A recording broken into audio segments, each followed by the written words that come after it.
얼마나 감사한지요.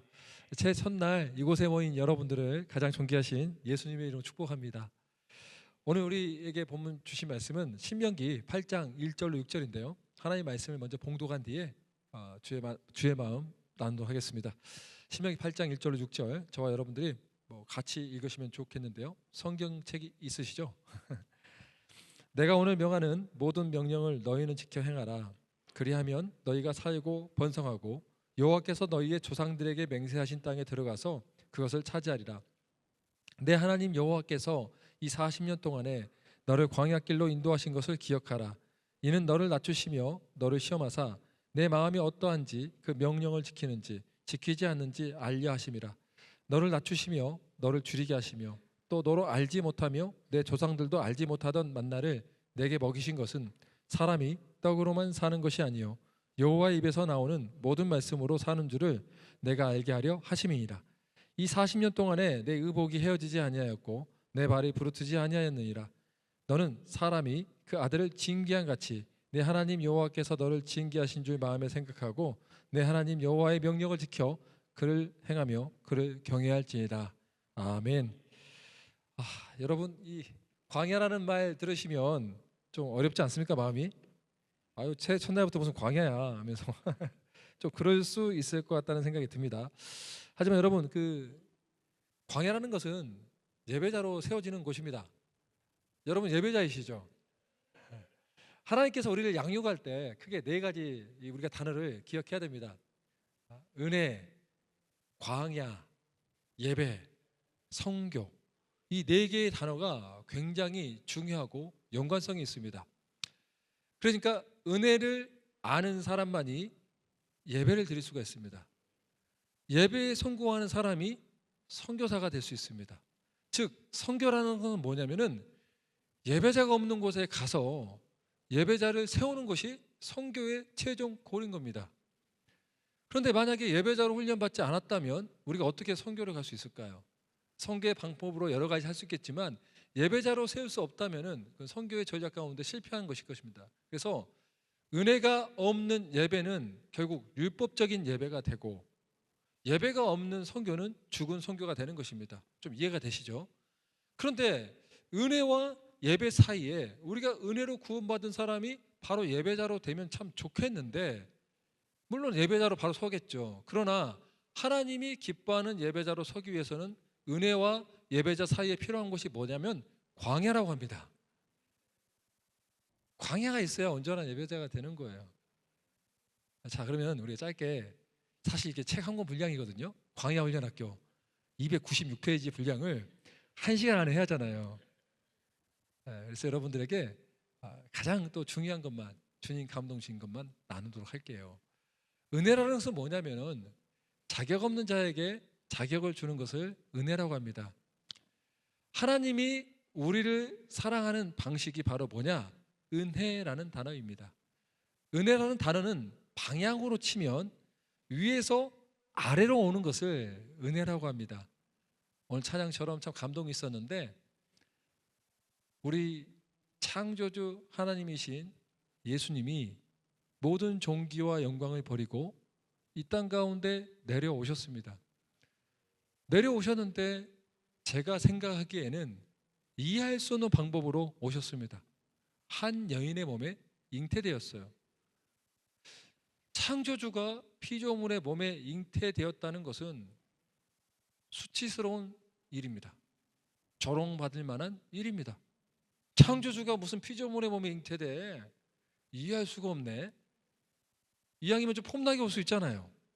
근데 왜 피조물의 몸에 잉태됐을까? 한 여인의 몸에. 2000년 전에, 지금은 뭐 여성 인권이 많이 올라갔기 때문에 괜찮지만 2000년 전에는 여성은 인권 자체가 없었어요. 그 여성의 몸에 잉태됐다는 것만 해도 굉장히 수치스러운데 인간 사회에서도 어떻게 보면 그런 방식이라면 좀 이해할 수 없었을 것입니다. 그래서 저는 어느 날 한 사건을 통해서 왜 하나님이 한 여인의 몸에 잉태되었을까 하는 것을 깨닫게 된 사건이 있습니다. 제가 지금 거주하고 있는 곳이 대구인데 저희 처갓집은 전라도 광주입니다. 명절 때마다 대구에서 광주로 가는데요. 중간에 휴게소를 꼭 들려야 됩니다. 그래야 우리 통과 제리인 아들과 딸이 입이 좀 조용해집니다. 먹을 걸 좀 사줘야죠. 여러분 동일한 경험 있잖아요. 일단 먹을 걸 줘야 애들은 긴 장거리 여행에는 조용합니다. 운전이 편해집니다.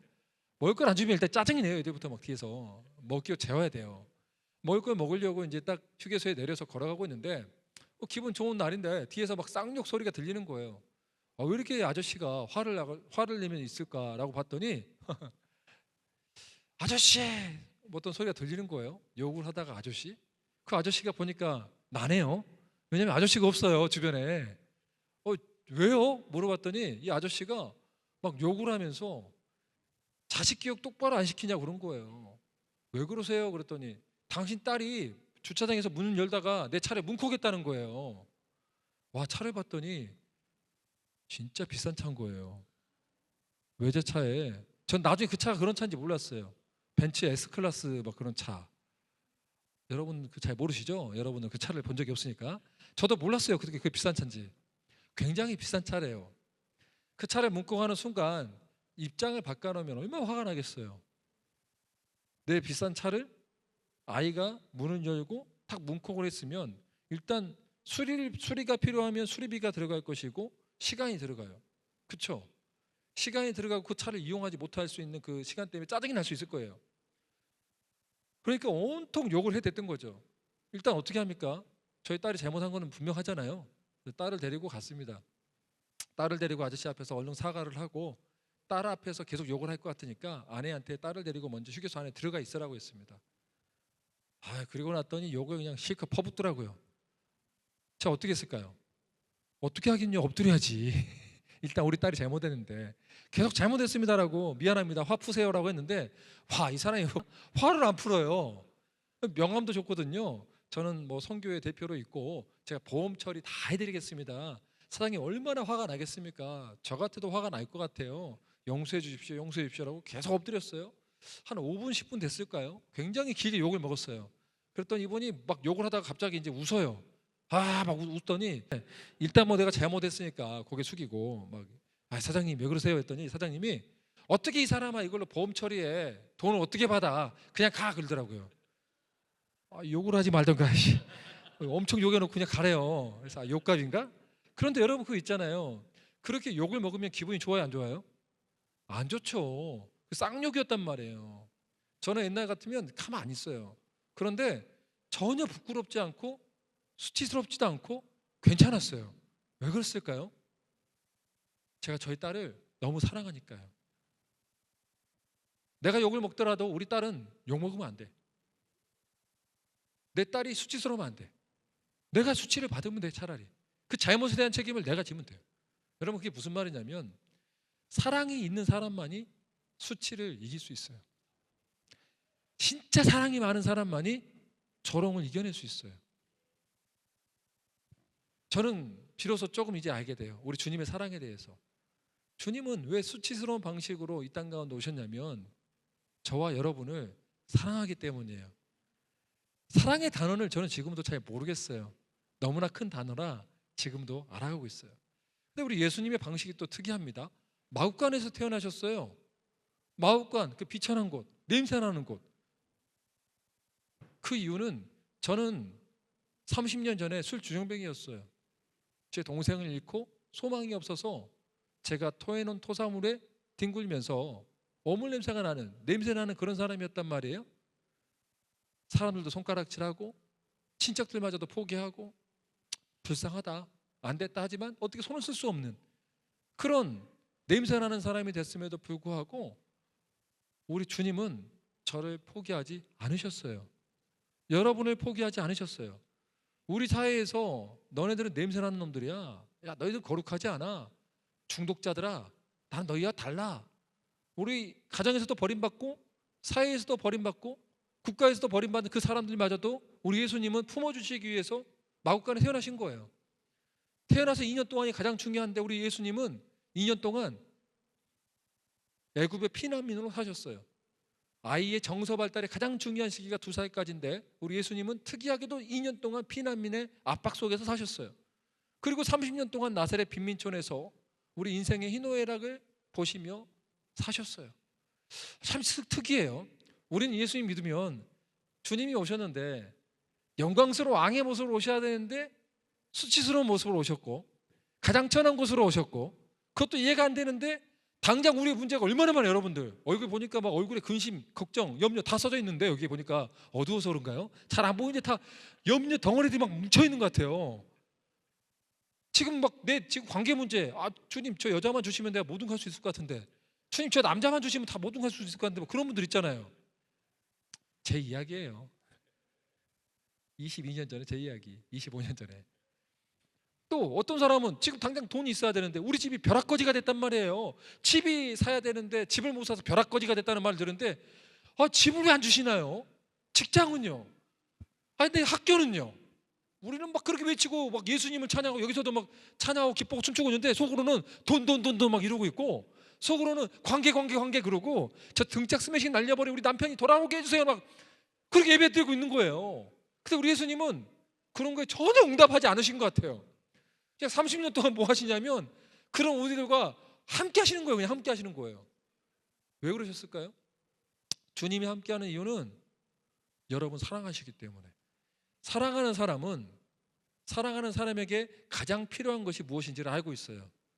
우리의 필요는 당장 관계 문제, 재정 문제, 건강 문제, 교육과 진로 문제일 수 있지만, 우리 예수님이 보시기에 가장 시급한 문제는 하나님과 우리가 하나가 되는 것이에요. 죄사함의 문제를 해결하는 거예요. 죄사함의 문제를 해결하지 않으면 우리 가운데 기쁨, 평강, 영원한 생명이 있을 수가 없는 거예요.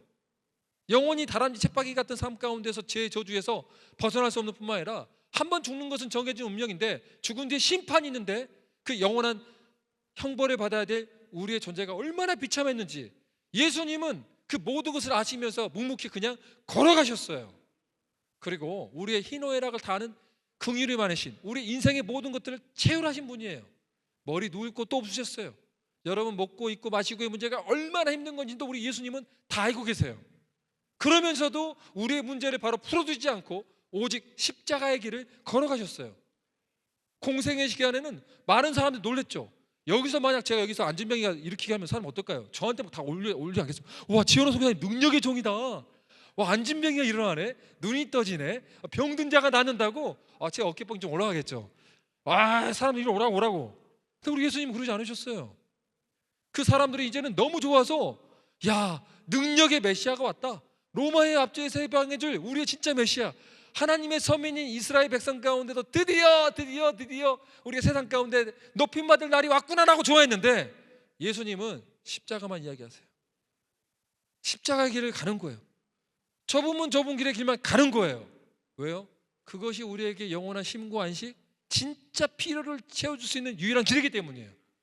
어리석은 우리들은 예수님 지금 나를 오른편에 세우십시오, 왼편에 세우십시오 계속 그러는데, 심지어 예수님은 십자가상에 달렸을 때 많은 제자들이 도망갔습니다. 많은 사람들이 뭐라 하냐면, 저 주님 처음에 왔을 때는 뭐 호산나 외쳤어요. 드디어 우리의 왕이 오셨다. 나 예수 믿었어. 교회 왔어. 하나님 미니스트리 예배 왔어. 이제 내 인생 풀린 거야. 물론 이렇게 생각하신 분은 없을 거라 생각합니다. 인생이 풀리지 않아도 올 분들이죠. 하이 프레이즈 찬양 좋더라고요. 아멘 소리가 작아서 좀 실망입니다. 오늘 회개들 많이 하셔야 할 것 같은데, 제가 강사 중에 머리털이 많이 빠진 이유가 있어요. 고집이 세서 머리털이 빠진 거예요. 여러분의 아름다운 머릿결을 빼앗기기 전에 순종하시기 바랍니다. 여러분, 우리 주님께서 여러분을 그렇게 사랑하시는데, 진짜 우리는 그렇게 주님을 찬양했는데 우리 문제 안 풀어주니까 어떻게 하죠? 마음이 힘들어요. 그런 예수님 필요 없어요. 십자가에 달아버려요. 저 십자가에 못을 달아버려야 된다고 하면서 오히려 주님을 저주해요. 교회 한 20년 다니는데 내 문제 안 풀어주더라. 메시아라고 했더니 그렇게 기도했던 나의 직장의 문제 안 풀어주더라. 하나님 안 계시더라. 내가 10년 동안 아팠던 질병도 낫게 해주지 않은 그런 병이라면, 그런 신이라면 난 떠나버리겠다라고 했던 사람들이 2000년 전에 이스라엘 백성뿐만 아니라 오늘날의 현대 교회에 다니고 있는 사람들의 모습이라는 거예요. 끔찍한 거죠. 우상을 섬기고 있는 거죠. 내 문제 해결에도 관심이 있는 거죠. 예수님이 누구신지, 왜 예수님이 와야 되는지, 하나님 아버지는 내게 어떤 존재인지 전혀 관심이 없어요. 오직 내 문제 해결, 내 만족, 내 기쁨, 예배마저도 심지어 내가 만족이 되면 돼. 내가 모르는 찬양 나오면 짜증나. 내가 아는 찬양 나오면 기분 좀 좋아. 예배가 좋았네. 이런 평가를 하고 있고 내 마음속에 우상이 얼마나 많은지 몰라요. 참 여러분, 주님이 우리를 지옥의 구덩이에서 건져냈는데도 불구하고 그런 예수님에게 우리는 뭐라고 하죠? 못 박아라 못 박아라 하고 있는 거예요. 근데 예수님은 그 수치와 조롱과 멸시를 당하고 있는 상황에서도 우리를 용서해 주셨어요. 주님, 저들은 저들이 하는 것을 알지 못하나이다. 왜 용서해 준지 아세요? 우리 사랑하니까. 진짜 사랑하는 분이 용서까지 할 수 있는 거예요. 마지막까지 중보하셨잖아요. 주님, 저들은 저들이 원하는 것이 뭔지를 알지 못하고 진짜 필요한 게 알지를 못합니다. 저들이 지금 무슨 일을 하고 있는지도 모릅니다. 그러오니 하나님 용서해 주세요라고 기도하는 분이 우리 예수님이에요. 이만한 사랑이 어디 있습니까? 우리가 수치를 받고 조롱을 받고 멸시를 받아야 되는데 그 자리에서 우리 예수님이 우리를 대신해서 죄의 속죄물이 되어주셨고 기꺼이 우리를 사랑하시기 때문에 죽으셨습니다. 사흘 만에 부활하셨고 예수의 부활이 가짜라고 할까 봐 500명의 제자들에게 일일이 다 현연해 주시면서 역사적 사실로 부활이 사실임을 증명해 주셨습니다. 그리고 하늘 보좌 우편에 앉아 계셔서 지금도 주야로 저와 여러분들을 위해서 기도하고 계시는 유일한 중보자이십니다. 왜 예수님이 부활의 몸으로 계속 우리와 함께 있으면 좋을 것인데 하늘 보좌로 가셨을까요? 그래 약속한 성령 하나님이 이 땅 가운데 오시기 때문입니다. 성령님은 또 다른 모습으로 오셔서 우리에게 어떻게 하죠? 우리 마음 가운데 내주하셔서 우리의 상담가가 되어주세요. 여러분, 세상에 유명한 상담가들 많죠? 그러나 제가 봤을 때 수많은 상담을 지금까지 해왔지만 최고의 상담가는 성령 하나님이십니다. 성령 하나님이 우리 마음 가운데 이루어주시면 끝나는 거예요. 사랑하는 아들 내 딸들아, 뭘 고민하니? 내가 너와 함께 하는데 고난을 보지 마. 고난을 보지 마. 너는 고난 가운데 있을지라도 나를 봐. 너는 고난 가운데 혼자가 아니라 둘이야. 다니엘의 세 친구가 불구덩이 가운데 셋이 아니라 넷이었던 것처럼 나는 너와 함께하는 성령 하나님이자 보혜사 하나님이야 라고 외치고 있는 거예요. 그리고 그분은 우리가 하나님의 뜻대로 살 수 있게끔 도와주는 조력자가 되어주시고요, 심지어 우리의 유일한 위로자까지 되어주신단 말이에요. 성령이 충만하면 어떤 일이 있습니까? 주님을 너무 뜨겁게 사랑하기 때문에, 내가 주님을 사랑하는 것이 진심인데 주님의 뜻대로 살 수 없기 때문에 내가 주님 정직하게 인정합니다. 나는 주님의 뜻대로 살 수 없습니다. 성령님 도와주세요라고 하면 성령이 우리에게 불같이 임하여 주셔서 하나님의 뜻대로 살 수 있는 능력과 영광을 허락해 주시는 거예요. 그럼 어떤 일들이 합니까? 땅끝까지 복음을 전하가는 거예요. 여러분의 모임같이 저 믿지 않는 영혼들을 위해서 우리 주님의 위대하심과 광대하심을 선포하고 왜 예수님이 좋은지를 알리는 역사가 일어나는 거예요. 주님 너무 사랑하니까. 주님 너무 사랑하니까. 그래야 땅끝까지 복음이 전해지면 예수님이 다시 오셨을 때 그토록 우리를 사랑하시고 긍휼이 많으신 예수님이 나를 안아주실 테니까. 그래서 전도하고 선교한 거 아닙니까? 이런 것이 바로 은혜예요. 하나님이 우리를 사랑해 주시는 방식, 위에서부터 아래로 내려오는 것, 이걸 은혜라고 하는 거예요. 자, 은혜를 받았다면 우리는 이런 은혜를 받은 사람 마땅히 주님을 사랑할까요? 사랑하지 않을까요? 사랑해요. 은혜를 모르는 사람이 율법을 해요. 내가 하나님 미니스트리에 한 번도 안 빠지고 올해 1월부터 12월까지 하면 복을 주실 거야. 율법이에요. 율법이에요. 그게 아니에요. 먼저 은혜를 아는 사람이 주님을 사랑하는 거예요. 자, 소와 사자 이야기를 제가 자주 쓰는데 상담가들이 이런 말 합니다. 소와 사자가 서로 사랑했대요. 소가 지가 정말 아끼고 있는 여물을 사자한테 줬어요. 사자가 보는 순간 속으로 이런 거죠. 사랑하니까 말을 못하고 나를 무시하나? 풀떼기를 주고 나는 고깃덩이를 줘야 되는데 너무 속상하네. 사자의 입장에서 또 이런 거예요. 자기 아껴놓은 안심 스테이크 피 철저히 가장 신선한 걸로 소한테 주는 거예요. 소의 입장에서는 경기를 일으키고 쓰러져 버렸어요. 어떻게 저걸 줄 수 있어? 나를 이렇게 무시한 거 아니야? 너무 무례하다 생각할 수 있겠죠. 그런데 이 사자의 입장에서는 소를 사랑한 것은 진심이었을까 아닐까요? 진심이었어요. 진심이었으니까 가장 아끼고 있는 그 신선한 스테이크를 줬겠죠. 자, 사랑은 이런 거예요. 내가 사랑한다 하나 내 방식대로 하면 우리는 하나님을 무례하게 여길 수 있는 경우가 얼마나 많겠습니까? 그래서 배워야 되는 것이 뭐냐? 광야에서 훈련을 받는 거예요. 하나님이 우리를 사랑하는 방식은 은혜라면 내가 주님을 사랑하는 방식을 뭐라 하냐면 예배라고 합니다. 하나님 제일 기뻐하시는 게 그게 예배예요. 하나님이 성경에 써져 있잖아요. 네가 나를 경외해? 네가 나를 예배해? 와, 너 정말 나를 사랑하구나. 근데 우리는 다르게 사랑해. 주님, 이 돈만 좀 주시면, 아 주님 나 여기서 좀 폼 좀 나게 나를 좀 세워주시면, 여기 한 단계 두 단계, 와 요만큼만 좀 올라가도 좋을 것 같은데요. 왜 항상 난 바닥에서 기여돼요 주님? 좀만 올려주시지. 그건 내 방식이고, 주님을 사랑한다면 여길 수 있어요? 여기서 무릎 꿇고 기도하면 주님이 가장 기뻐하는, 우리는 그렇게 순종하면서 예배를 드릴 때 주님이 가장 기뻐할 수 있어요. 그러니까 우리가 배워야 할 게 뭐냐, 하나님이 우리가 어떤 예배를 드렸을 때, 어떤 마음과 태도를 드렸을 때 주님이 가장 기뻐할 수 있을까를 배우는 것이 어디다? 광야라는 거예요. 광야는 그래서 예배자로 세워지는 곳이고 천국의 사고방식을 배우는 것입니다. 그래서 광야는, 그래서 우리가 훈련이 필요합니다. 여러분, 예수를 믿는 순간부터 갑자기 막 천국의 삶을 살면서 모든 삶과 행동이 거짓이었고 진실하고 노하기를 더디하고 인내하고 오래 참고 온유하고 충성하며 절제하는 삶이 되던가요 안 된가요? 또 얼굴을 보니까 여러분들 뭐 다 써져 있는데 대답하지 마세요. 뭐 미안해요 여러분들. 굉장히 불편한 질문했죠. 굉장히 제가 율법적이죠. 그러고 싶지 않은데 여러분, 참 오늘 설교가 계속 길어질 것 같아요. 솔직히 안 되잖아요. 우리 잘 참고 싶은데 형제 자매들끼리 보면은 막 시기질도 일어나고, 누가 더 나보다 노래 잘하면 나도 저렇게 잘하고 싶은데 하고 비교하고, 또 우리 믿는 형제 중에서 서로 비교 경쟁하고 얼마나 많습니까? 예? 얼굴이 크든 작든 머리털이 있든 없든 뚱뚱하든 작든 하나님이 나를 보물이라 여기면 보물이지 왜 비교하냐 이거예요. 이런 습관과 세속적인 사고방식은 광야 훈련을 통해서 비로소 바꿔지기 시작하는 거예요. 하나님의 훈련이 필요하다는 거죠. 제가 군대에 있을 때 정말 편하게 군생활을 했습니다. 그런데 군대 말년 병장 때 좀 꼬였어요. 우리 제일 높은 부대장 투스타 장군님께서 특전사령부에서 오셨는데 우리 부대를 보더니 군기가 빠졌다고, 경기도 광주 특전교육단이라는 곳이 있는데 남자들은 알 거예요. 아주 험한 곳이에요. 특전사들이 훈련받고 특수부대를 훈련받고 공수훈련받고, 제일 듣기 싫은 앞꿈치 무릎 하면서 막 맨날 맨 땅에 헤딩하고 구르는 막 그런 데가 있어요. 아주 끔찍한 곳이에요. 지금도 막 그런 말 하면은 제가 알아요. 공수훈련 받은지 하면 앞꿈치 무릎 한마디 하면 다 경기를 일으켜요. 그래서 제가 한 여름에 그곳에 끌려가게 됩니다. 강제로 220명의 특수부대원들이 끌려가게 되는데, 가자마자 돌판이 이렇게 적어져 있더라고요. 이곳을 거친 자여 조국은 너를 믿노라. 여러분 좀 쎄하지 않나요?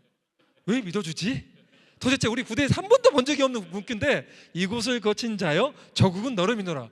안 믿어줘도 되니까 나 여기 안 보내면 좋겠는데 끌려갔습니다. 왜 간지 바로 알았잖아요. 첫날 그렇게 뜨거운데, 밥을 먹고 훈련장까지 가는 데만 뛰어서 30분이에요 30분 일단 뛰어가요. 일단 기본 훈련한 게 아니라 훈련장까지 가는 데만 일단 30분 뛰어가요. 거의 그것도 다 오르막으로만. 딱 도착했어요. 첫 번째, 지금도 있잖아요, 팔 벌려 뛰기를 시키는데 이거 몇 개 시킨지 아세요? 1000개. 나 이제 그 진짜 거짓말인 줄 알았어요. 1000개? 저 사람 좀 나이 더워서 좀 더 먹었나? 그래서 처음에 100개 했어요.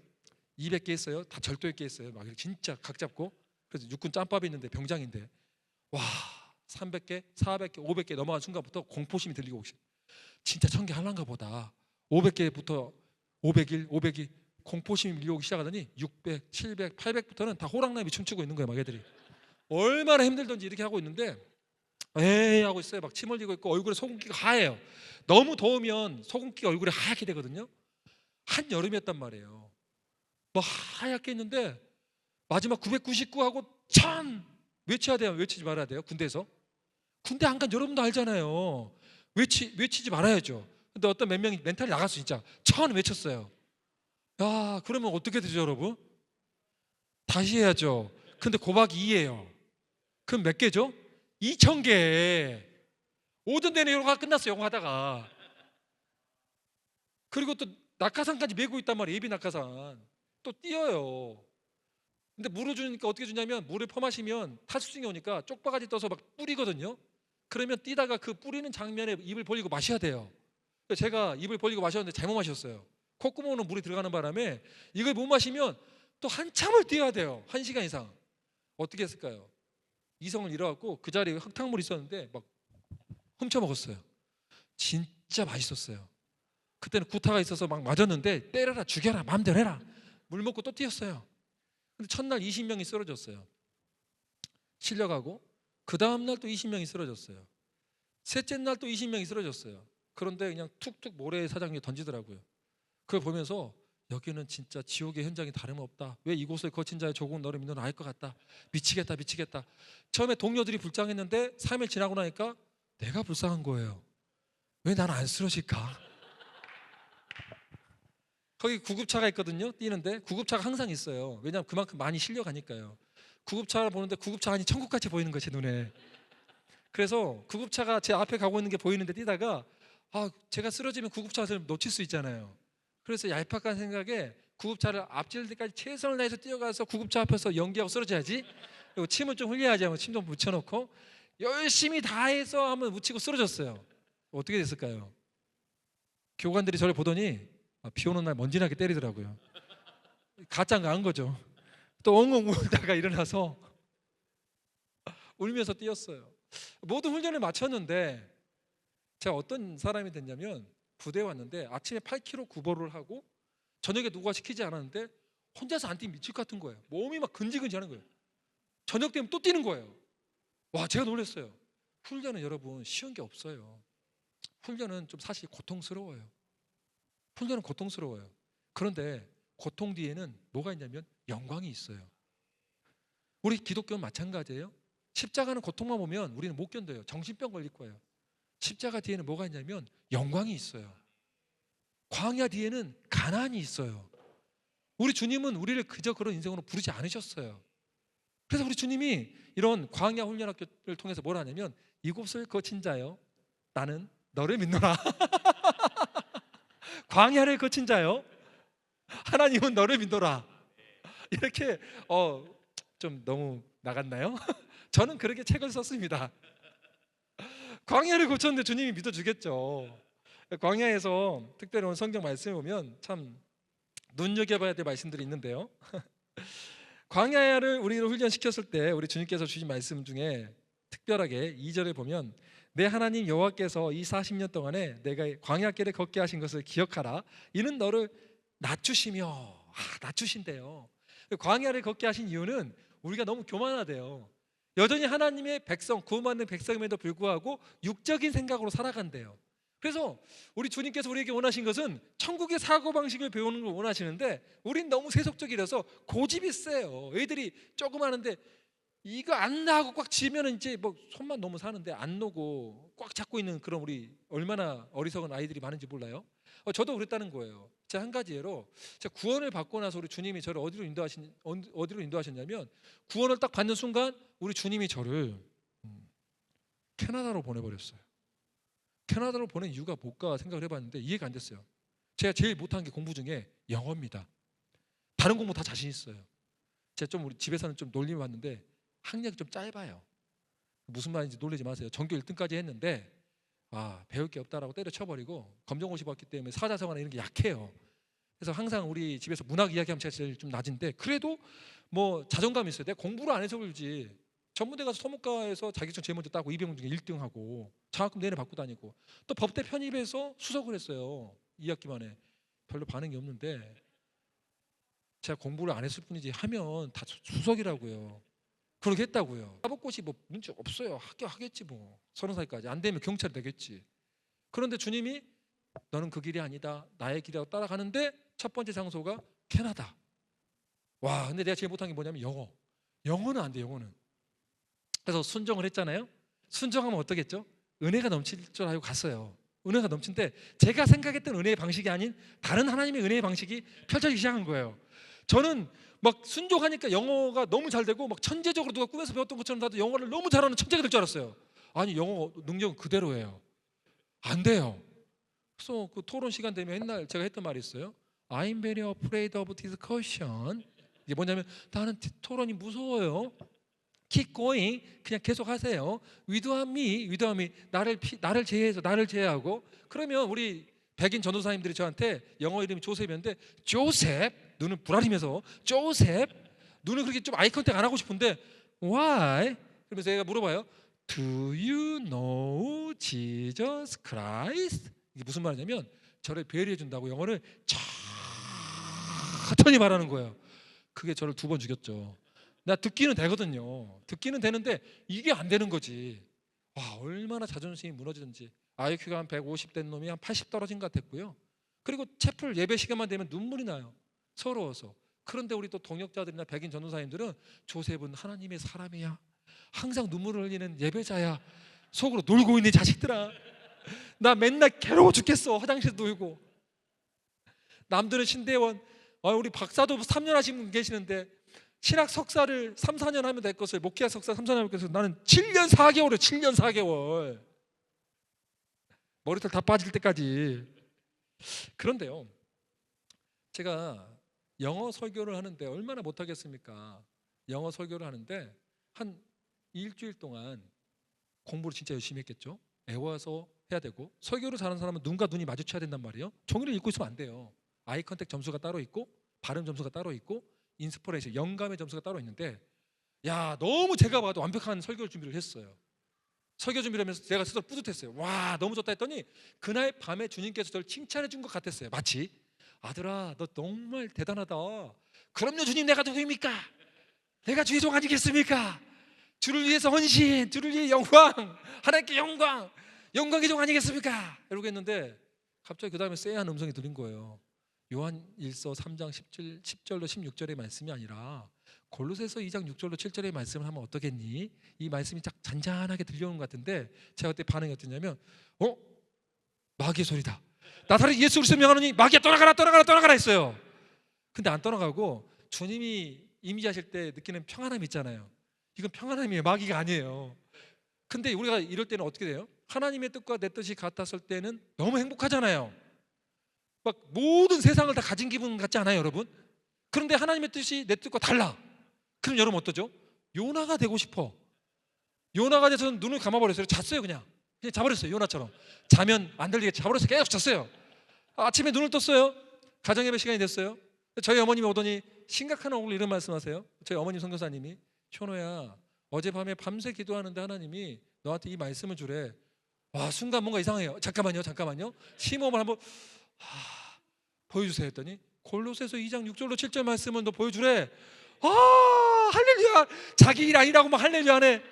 나는 그때 바로 쓰러졌어요. 왜냐하면 생각해보세요. 상식적으로, 이성적으로 난 영어를 못해요. 일주일 동안 열심히 공부했어요. 최선을 다했어요. 근데 남은 시간은 이제 하루도 안 남았어요. 길어봐야 하루 반. 언제 설교 준비를 다 해요. 근데 여러분, 광야에서는 그것을 배우는 거예요. 하나님의 뜻과 내 뜻이 달랐을 때 내 뜻을 포기하고 하나님의 뜻에 순종하는 것을 전문 용어로 자기 부인이라고 합니다. 예수님께서 누가복음 9장 23절에 아무든지 나를 따라오려거든 자기를 부인하고, 그 사람만이 제자의 첫 번째 자격이 있는 거예요. 그런 다음에 십자가를 질 수 있는 거예요. 자기를 부인하지 않는 사람은 십자가 질 수가 없는 거예요.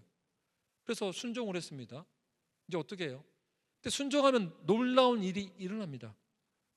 어떤 일이라는가? 순종하면 기뻐요.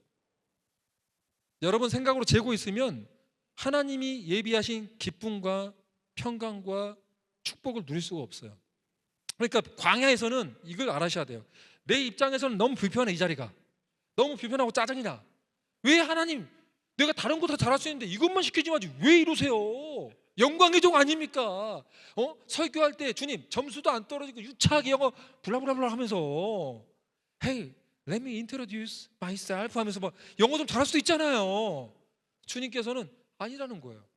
아닌 길에 갈지라도 주님 그때부터 기쁨을 주세요. 날새도 힘이 생겨요. 지치지가 않아요. 하나님이 하게끔 해주세요. 그런다 해서 유창한 영어 실력을 주지는 않으시더라고요. 그냥 종이떼기를 보고 읽었어요. 아이 컨택 점수 빵점. 그러나 종이 보고 읽었는데 눈을 떴더니 교수님이 엉엉 울면서 My heart was broken 막 그런 거예요. 내 심령이 상해졌습니다 라고 막 눈물 뚝뚝 흘리고 있고, 옆에 우리 반 애들 막 백인 애들 막 울고 있고 다 울고 있는 거예요. 순간 눈 뜨고서 이게 뭐지? 근데 거기는 캐나다예요. 합리적이에요. 점수는 좋지 않았어요. 운다고 점수 좋지 않더라고요. B 플러스. 이 정도면 A 나와야지. B 플러스. 근데 주님이 원하는 설교자는 어떤 설교자일까요? A 플러스를 맞고 영어를 유창하게 하는 설교자를 원할까요? 내가 손해를 보더라도 주님이 말씀하시면 세상 가운데 인정을 받지 못하더라도 주님을 따르는 설교자를 원할까요? 남의 일이니까 대답하기 쉽죠. 두고 보겠어요. 목사님 뭐 내년에 불러주시면 한번 다시 한번 언제든지 좀 불러주시면 제가 한번 비상 점검하도록 하겠습니다. 아마 그때는 자리가 꽉 찰 것 같아요.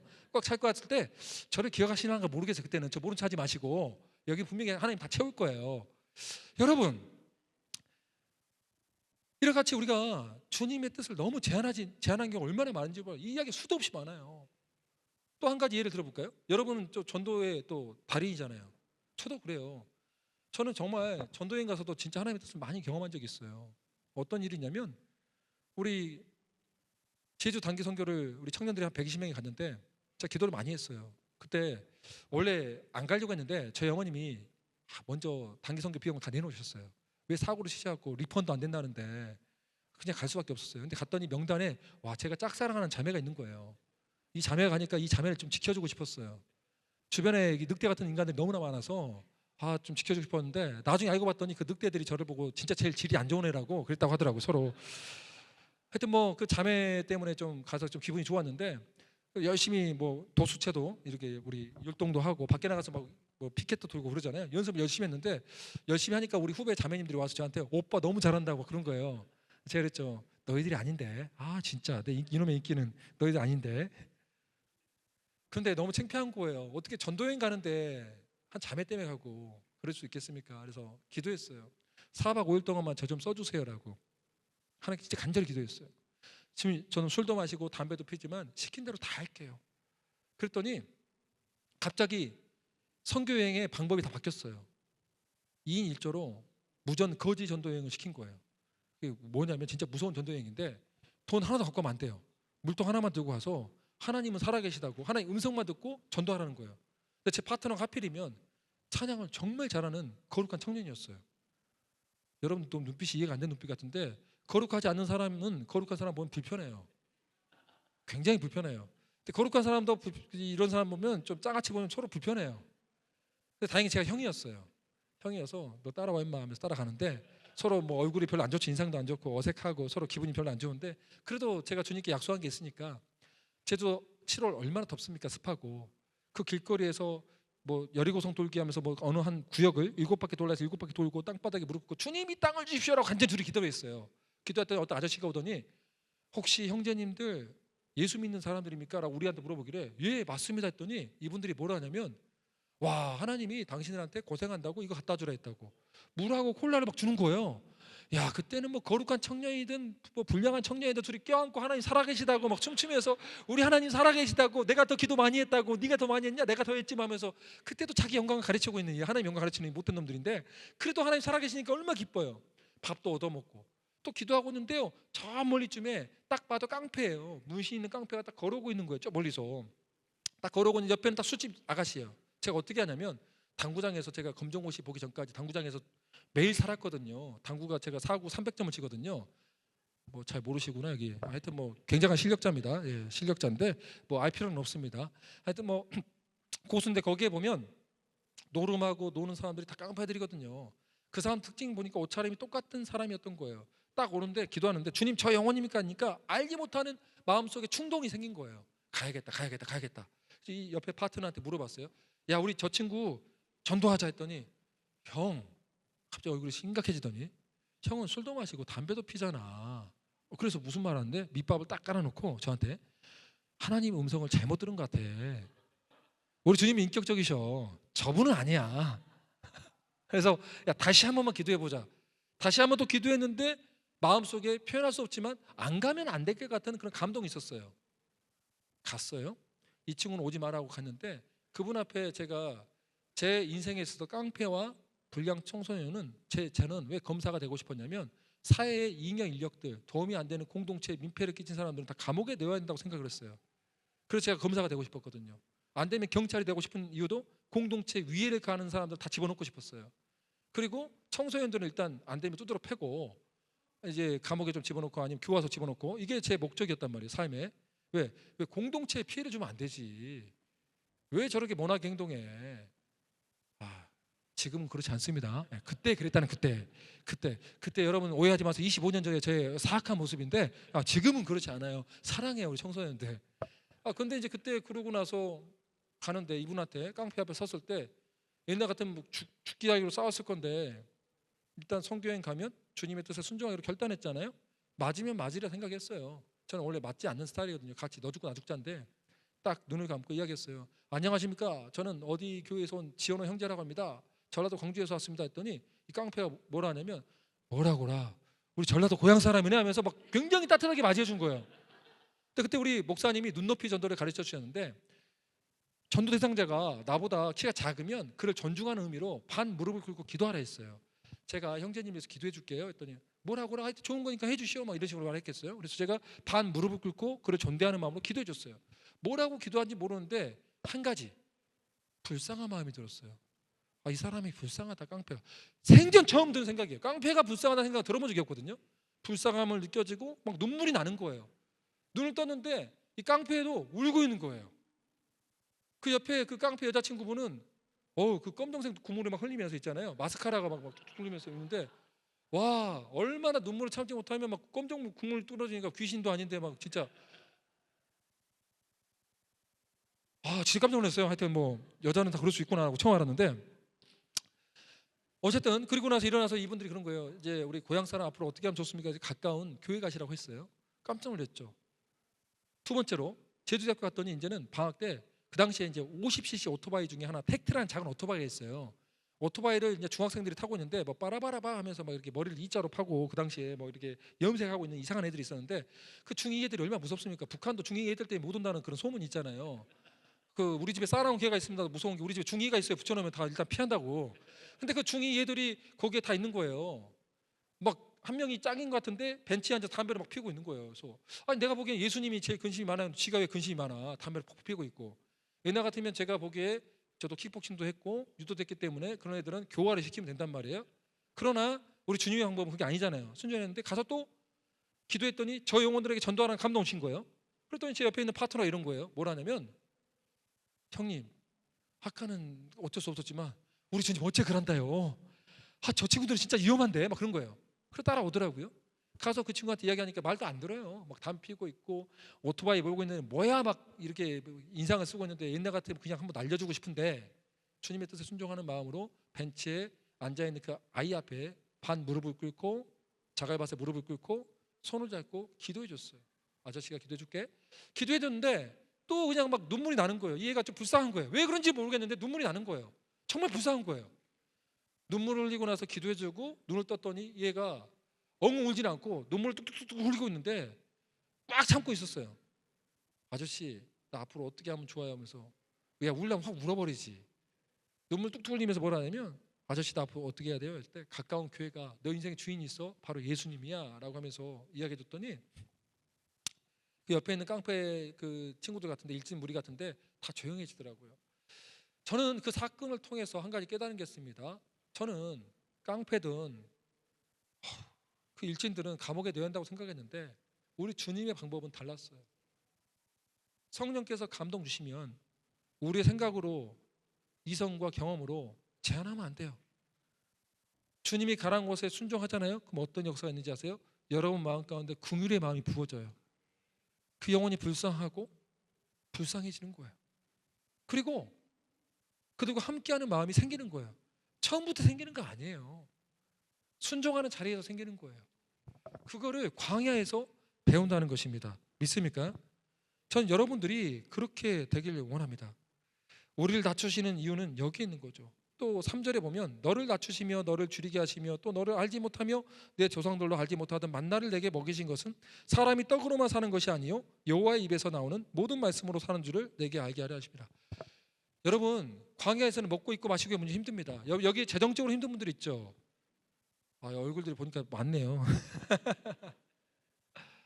근데 우리 주님이 마태복음 6장 25절로 34절에는 영어로 do not worry, 걱정하지 말라라는 말이 무려 3번이나 나옵니다. 반복적으로 2번 말해도 주님이 심각한 부분에 있어 2번 말하는데 먹고 입고 마시고의 문제에서 걱정하지 말라 말을 3번 했다는 것은 이 땅 가운데서 먹고 입고 마시고의 문제는 굉장히 어려운 문제라는 것을 우리 예수님도 알고 있다는 거예요. 그러니까 여러분 위로를 받으세요. 먹고 입고 마시고의 문제는 정말 힘든 문제예요. 근데 주님이 그럼에도 불구하고 우리에게 뭘 하시냐면 너희는 먼저 그의 나라와 그 의를 구하라. 그리하면 너희에게 그 모든 것을 더하여 주시리라는 것이 우리 주의 말씀이라는 거예요. 근데 세상은 말해요. 그게 아니야, 그게 아니야 하는데 우리 주님은 말해요. 내가 너희들에게 반드시 너희의 필요를 채워줄 거야. 오늘 우리에게 주어진 게 다 충분한 거예요. 저는 빵돌인데 빵이 없어서 곰팡이 핀빵을 먹은 적도 있어요. 한 번, 딱 한 번, 딱 한 번, 딱 한 번. 매번 먹으면 미안하고 딱 한 번. 한 번 먹고 나서 테스트 통과하니까 빵 쿠폰이 넘쳐나요. 여기에 제 뭐 뚜레쥬르, 파리바게트. 저희 아들도 그때 한 번 곰팡이빵 먹었지만 지금은 외삼촌들이 시험 끝나고 몰래 보내주는 10만 원짜리 파리바게트 쿠폰. 그거 가지고 뭐 하냐? 요곡동이라고 좀 시골 동네가 있는데 거기 가서 고등학교 때 전도하러 갔어요. 그 아이들 후배들 빵 사주고 학교에서 대구에서 부잣집 애들 10억 20억 아파트는 있는데 과외를 많이 하고 교육 훈련을 많이 받다 보니까 돈이 없으니까 용돈이 없으니까 못 먹는 애들 저희 아들이 빵을 사줬어요. 우리는 지금 선교사 안식관에 13년째 살고 있는데 무상으로 살고 있는 어떻게 보면 세상적인 소유가 없는 사람들인데 부자들을 섬기는 일을 하고 있는 것이 저와 저희 아들이 섬길 수 있었던 것은 뭘까요? 돈 많다고 섬길 수 있는 게 아니고 하나님이 주신 것을 자족할 때 나눌 수 있는 것도 충분히 있고요. 또 하나님의 방법은 달라요. 부자가 돼서 섬기는 게 아니라 지금 가진 것으로도 우리가 섬길 수 있는 것을 배우는 것이 광야예요. 광야에서는 만나가 떨어졌지만 만나가 그 다음날 되면 어떻게 됐냐? 남은 거 다 썩었어요. 이것은 뭐냐면 나누지 않으면 썩은다는 만나의 원리를 가르쳐 주는데 광야에서는 그래서 우리가 나누면 살아요. 가나안에서도 나누면 살아요. 북한에 1994년도부터 2000년도까지 300만 명이 굶어 죽었을 때에도 한 마을의 주민들은 살았는데 어떻게 살았는가? 그 마을 공동체의 모든 사람들이 기독교인이었어요. 없는데 나눴어요. 나누고 나눴던 마을은 살았어요. 그게 우리 공동체의 원리인 줄 믿습니다. 하나의 미니스트리는 서로 나눠야 됩니다. 부자가 와서 나눌 것을 기대하지 마십시오. 큰 부자가 우리 한 명만 와서 이것도 사주시고 예배당도 채워주시고 장비도 다 사주시면 좋겠는데 그런 기도 필요 없습니다. 여러분이 먼저 나누세요. 있는 거 나누세요. 빚지지 마세요. 빚지고 나누지 마세요. 있는 걸 가지고 나누세요. 그게 모임의 하나님의 때가 되면 나눔의 나눔이 더 커져서 여러분 삶 가운데 풍성함을 허락해 주시는 거예요. 한 방은 없어요. 로또 한 방은요 마귀가 주는 거예요. 하나님의 원리는 절대 그렇지 않다는 것이죠. 그리고요 우리 주님께서 하고 싶은 많은데 시간이 너무 많이 가서 짧고 굵게 또 가야 할 것 같습니다. 여러분 여기서 또 보면은 우리가 너무나 중요한 말인데 우리 예수님이 뭐라 하시냐면 8장 5절에 보면 너는 사람이 그 아들을 징계한 같이 내 하나님 여호와께서 너를 징계하신 줄 마음에 생각하고. 여러분 가운데 고통이 있고 징계받는 사람들이 있잖아요. 그럴 때 하나님이 나를 버리셨다라고 착각하는 사람들이 있는데 절대 그러지 마세요. 징계는 하나님이 여러분을 사랑하기 때문에 징계를 주신 거예요. 징계를 주지 않으면 사생자예요. 사생자. 주님이 히브리서 말씀에서 통해서도 징계가 없으면 버린 자라 했어요. 징계를 주신 이유는 여러분을 회복시키기 위함이에요. 저희 아들이 초등학교 5살 때 경기를 일으키고 고열로 쓰러진 적이 있어요. 의식을 잃어버렸어요. 그때 제가 저희 아들을 살리기 위해서 애를 썼지만 안 될 것 같아서 캐나다에 있을 때였는데요. 119에 전화를 해서 뭐라 했냐면 영어가 안 되니까 너무 놀래서 My son is dying, dying, help me, help me 이 말만 하고 있었던 거예요. 옆에 영어를 잘하는 선교사님 전화 바꿔서 주소 알려주고 해서 결국 119를 타고 병원에 갔는데 제 아들이 어떤 큰 간호사가 제 아들의 입을 이렇게 딱 하는 거예요. 그래서 주사기로 뭘 쏘더라고요. 너무 놀래서 잠깐 깼더라고요. 그래서 다 뱉었어요. 주사기에 있는 모든 거 다 뱉었는데 갑자기 그 큰 간호사가 제 아들을 거꾸로 딱 들더니 여기 침대 베드에 이렇게 딱 올려놓고 엉덩이를 딱 열더니 좌약을 넣고 이 큰 손바닥으로 땅땅땅 때리면서 다리를 꽈배기처럼 꽈버리더라고요. 애는 미칠라 하는 거죠. 막 아빠 아빠 데디 데디 살려줘 살려줘 막 그러는데 간호사가 뭐라냐면 너 지금 이 다리 잡고 있어. 약이 나오면 네 아들 굉장히 위험해. 그럴 때 여러분이 부모라면 우리 아들은 소중한데 어떻게 그 아이를 그렇게 때릴 수 있어요? 좀 조심히 다뤄주시 하고 싶을 사람이 어디 있을까요? 일단 전문가한테 맡겨야 되지 않겠습니까? 맡기고 나서 다리를 잡아라면 어떻게 해야 돼요? 잡아야 돼요. 근데 아들은 저를 봤어요. 아들과 제 눈이 마주쳤는데 아들이 뭐라냐면 다리 좀 놔주라는 거예요. 다리 좀 놔, 다리 좀 놔, 다리 좀 놔. 여러분 놀 수 있어요? 못 놓죠. 저는 그랬어요. 아빠 좀 믿어. 아빠 좀 믿어. 너 이거 놓으면 안 돼. 애가 미칠라는 거예요. 울면서. 저도 미칠라는 거예요. 저도 울었어요. 좀 참어. 그게 주님의 마음이에요. 하나님이 징계를 주실 때 우리는 우리의 고난에 초점 맞추는데 하나님은 여러분의 징계 가운데 있을 때 하나님이 탄식하고 계세요. 너희들 돌아서야지, 이제 와야지. 하나님 그런 사랑의 하나님이세요. 근데 우리는 그냥 그 고통에 벗어나려고 죄의 독을 빼내야 되고 중독의 덫을 빼내야 되고 우울과 상처와 절망의 늪에서 빼내려고 주님이 그런 처방을 하고 있는데 지금 아니라고 우리는 떼쓰고 있는 거예요. 주님은 더 아파하신 거예요. 아니야, 아니야, 아니야. 이 고난 가운데 너가 이 고난의 약을 통해서 연단의 불을 통해서 그 불순물들이 너가 없어져야 돼. 그러니까 너가 살아나 라고 예배자로 세워가는 과정 가운데 주님이 우리를 부르시고 있기 때문에 그걸 허락하신 거예요. 이런 훈련을 다 통과한 사람들은 주님께서 뭐라고 하냐면 딱 하나예요. 8장 6절에 보면 내 하나님 여호와의 명령을 지켜 그의 길을 따라가며 그를 경외할지라. 제가 2022년도에 죽음 앞에 간 적이 있습니다. 죽음 앞에 가서 이제 하나님 제 영혼을 주께 맡깁니다라고 기도하고 있는데 한 가지 마음속에 좀 불편한 게 있더라고요. 그 불편한 게 뭐였냐면 제 아내가 이제 중년인데 중년의 과부라는 것은 끔찍한 고통이고 또 저희 톰과 제리 같은 저희 아들과 딸 쟤네들 어떻게 살아야 되지? 답답한 거예요. 저는 죽으면 뭐 천국 가니까 그래도 괜찮은데 너무 그게 괴로워서 씨름하며 기도하고 있는데 주님이 이 말씀을 주신 거예요. 잠언 22장 4절에 보면 겸손과 여호와를 경외함의 보상은 재물과 영광과 생명이라. 너 죽을 때까지 예배에 성공하면 돼. 나를 경외하면 돼. 그러니까 주님을 경외하면 뭐가 따라온다고요? 재물, 영광, 생명. 세상은 뭐라고 하죠? 재물이 먼저야, 영광이 먼저야, 생명이 먼저라고 말을 해요. 그리고 나서 예수님 선결하라고 거짓된 메시지를 하는 것이죠. 주님은 그런 적이 한 번도 없어요. 성경에 보면 욥도 그렇고 모든 회복의 과정은 하나님을 경외할 때 회복되는 거예요. 하나님을 경외하면요 회개가 일어나요. 하나님을 경외하면 회개가 일어나면서 치유가 일어나고요, 회복이 일어나고요, 관계에도 회복이 일어나요. 그런 다음에 하나님 물질을 주시는 거예요. 그리고 그럼 우리 자녀는 누가 책임지시죠? 잠언 14장 6절 내가 너희 자녀의 피난처가 되어줄 것이다. 그 앞에는 너희가 나를 경외하면. 교육의 주권은 누구에게 있습니까? 하나님께 있습니다. 우리 아이들이 비싼 사립학교를 다니든 대안학교를 다니든 홈스쿨링을 하든 일반 학교를 다니든 중요한 것은 하나님이 여러분 자녀의 피난처가 되어줄 수 있는 경우는 딱 한 가지, 여러분이 주님을 경외하는 것입니다. 자녀는 책임져 주십니다. 그리고 심지어 말라기서 4장 2절은 뭐라고 해요? 하나님을 경외하면 너희에게 치유가 일어날 것이다. 치유가 먼저가 아니고 경외가 먼저라는 거예요. 하나님이 나를 이토록 사랑해 주시는데 하나님의 이름과 명예를 위해서 너무 주님을 사랑하기 때문에 주님의 이름이 땅바닥에 떨어져 있는 현실이 너무나 아프어서 눈물을 흘리고 주님의 명예가 정말 이 많은 수많은 교회가 있음에도 불구하고 조롱받는 이 사태에 대해서 탄식하고 아파하면서 주님을 내가 너무 사랑하는데 많은 사람들이 주님을 오해하고 있습니다. 주님, 내가 주님을 너무 사랑하는데 주님 경외하고 나가고 싶은데 나를 써주십시오라는 거룩한 젊은이들이 있을 거예요. 그런 사람 가운데 하나님이 역사가 일어나는 거예요. 그러나 이게 큰 비전이 아니더라도 일상에서 나 하나님 경외하기 때문에 거짓말 안 할 거야. 나 하나님 경외하니까 이거 하면 하나님 싫어하시는데 그 사람을 찾고 있어요. 막 큰 비전 앞에 섰을 때가 아니라 일상에서 여러분이 나 이거 하면 하나님 싫어할 건데 우리 하나님 마음 아플 건데 그러니까 하나님이 나를 매를 들고 때릴 것 같은데 라는 것이 아니에요. 이건 율법적인 순종인데 이 정도가 아니라 내가 하나님을 너무 사랑하기 때문에 하나님 너무 사랑하는데 사랑하는 사람이 마음이 아플까 봐 회개하고 순종하는 것이 복음적 회개인 거예요. 근데 오늘날 많은 교회들이 율법적인 회개에 빠져 있는 거예요. 나 이거 불순종하면 지옥 갈 것 같아.